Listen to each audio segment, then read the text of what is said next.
In Judaism, forgiveness is absolutely fundamental. It's the theme of our Holy of Holies of time, the Day of Atonement, when we turn to God for forgiveness. And in preparation for that, we try and apologize to those whom we have hurt, and we forgive those who have hurt us. And normally in Judaism, we see forgiveness as something associated with atonement, remorse, apology.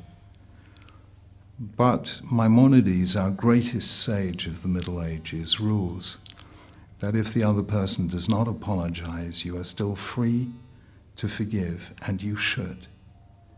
And I agree with him, because harboring a grudge or a resentment is a terrible weight to carry around with you. And you have to travel light in this world. We have too few energies to waste them on being unforgiving.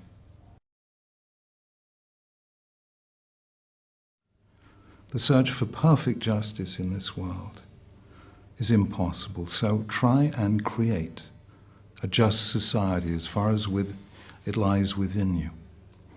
But you have to let go of the past. And that really is what forgiveness is. And though it benefits the forgiven, it benefits the forgiver still more.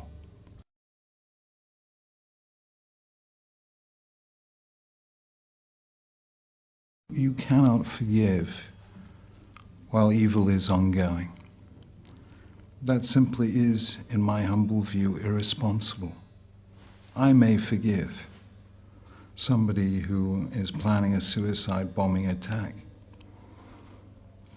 But what then will I say if, God forbid, my wife or my children are among the victims? Forgiveness is always something that accompanies a cease, a pause, an armistice, a sulcha, what have you. There has to be an end, a truce, let us say, in the hostilities before forgiveness can begin. Otherwise, no one is in the real mood to forgive. You have to create space.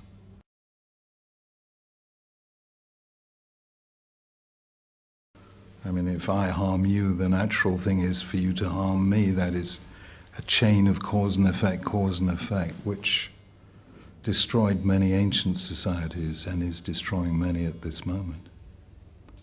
And forgiveness is that radically unpredictable thing, that human capacity to do the unexpected, to respond in a way that could not have been predicted. So forgiveness has something to do with human freedom, that even though I may feel assaulted and victimized, I can momentarily stand outside that and think not as a victim, but as somebody who is an agent of forgiveness.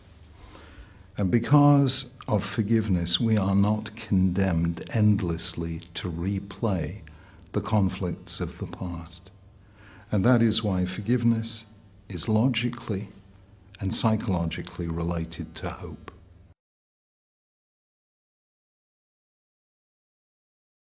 Forgiveness is the prelude to reconciliation. Once we forgive, we get rid of the bad stuff, and we're able then to shake hands.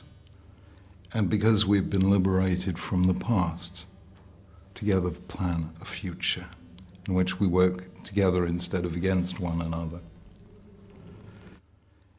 And I remember a moment, I doubt whether I will ever forget it, in 1999, towards the end of the summer, when I went over to Pristina to visit. They just make a television program there. It was just the end of the Kosovo conflict. Slowly, the Kosovan Albanians were coming back to their homes. Hundreds of thousands had fled in terror. And, you know, the NATO presence was very evident. There were tanks outside every house of worship. And I stood there in the middle of Pristina with all the rubble of the bombs all over the place. And I suddenly discovered, I realized the power of one word: to forgive. If the Serbs and the Kosovan Albanians were able to forgive one another, and to be forgiven by one another, which means apologizing as well, then they would have a future. If not, they would find themselves endlessly replaying the Battle of Kosovo of 1389. And therefore, I suddenly saw the whole future of that part of the world will depend on whether they can forgive or they can't. And I don't think I've ever felt that carry home to me as immediately and powerfully as it did then, because, as I say, that conflict had been going on for 700 years. It was dormant for many years, but Milosevic and Karadzic and the various leaders were able to reignite it because, as Ogden Nash once said, no man ever forgets where he buried the hatchet.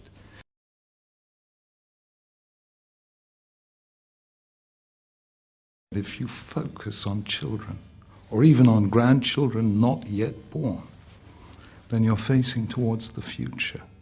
And if you're facing towards the future, you can forgive, because what matters to you is not what happened, but what we can build together. Whereas a lack of forgiveness is always tied to a strong sense of reverence and loyalty to the past. That's why people find it impossible to forgive, because after all, how could, I may forgive, but what about my father or my grandfather whom they murdered or stuck in prison? I have to honor their memory by avenging their honor on their enemies. So if I am totally loyal to the past, I will actually find it a moral failing to forgive, because I will not be honoring them. And then I suddenly realized that we have to be able to move from a past-oriented culture to a future-oriented culture. We should not ask what happened to our grandparents. We should ask what kind of world we want to create for our grandchildren. And that does not mean forgetting. Forgiving does not mean forgetting. It means living with the past, but not living in the past. We always end on a note of not quite crossing the Jordan, of the promised land seen from afar. So that sense of a future that we are just on the threshold of, or of a vision that lies just over the horizon, that is the Jewish view. It's a very future-oriented view, and it's one that allows us to forgive for the sake of our children, rather than avenge the slights to our parents.